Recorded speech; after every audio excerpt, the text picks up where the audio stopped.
अभिमन्यु और चक्रव्यूह, वीरता, बलिदान और अमर गाथा। कुरुक्षेत्र का मैदान धूल और रक्त से लाल हो चुका था। युद्ध का 13वां दिन था। सूर्य की किरणें हथियारों पर पड़कर चमक रही थीं, लेकिन उस दिन की हवा में कुछ अलग ही बेचैनी थी। कौरव सेना ने आज एक ऐसी रचना बनाई थी जिसे तोड़ पाना लगभग असंभव माना जाता था। चक्रव्यूह। पांडवों की ओर से सभी महारथी चिंतित थे, क्योंकि चक्रव्यूह में प्रवेश का ज्ञान तो था, पर बाहर निकलने का नहीं। तभी आगे बढ़ा एक युवा योद्धा, अभिमन्यु, अर्जुन का पुत्र, सुभद्रा का लाल। उसकी आंखों में तेज था, चेहरे पर आत्मविश्वास और हृदय में धर्म के लिए मर मिटने का साहस।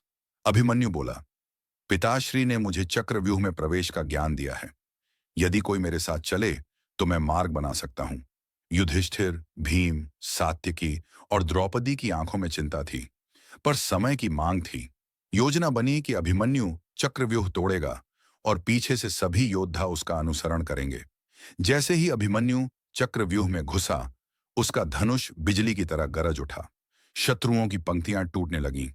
उसने कौरव सेना को पीछे धकेल दिया, पर तभी जयद्रथ ने छल से पांडवों को रोक लिया। अभिमन्यु चक्रव्यूह के भीतर अकेला रह गया। चारों ओर से महारथी उस पर टूट पड़े।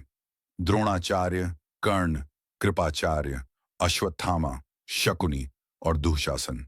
एक अकेला किशोर, सामने पूरी सेना। फिर भी अभिमन्यु डटा रहा। उसके तीरों से धरती कांप उठी। उसने एक एक कर रथ तोड़े, हाथी गिराए और शत्रुओं में भय फैला दिया। पर जब धर्म से हार मिलने लगी, तब अधर्म का सहारा लिया गया।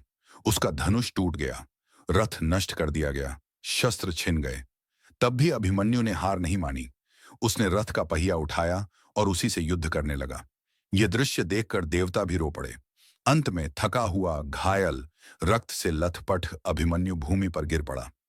दुःशासन के पुत्र ने पीछे से वार किया। धर्म के उस वीर ने वहीं वीर गति पाई। जब यह समाचार पांडवों तक पहुंचा, पूरा शिविर शोक में डूब गया। अर्जुन की आंखों से आंसू बह निकले। कृष्ण ने उसके कंधे पर हाथ रखकर कहा, वीर वही होता है जो धर्म के लिए प्राण दे दे। अभिमन्यु मरा नहीं है, वह अमर हो गया है।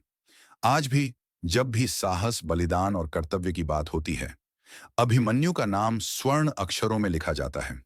चक्रव्यूह उसे तोड़ नहीं सका, बल्कि उसकी वीरता को अमर कर गया।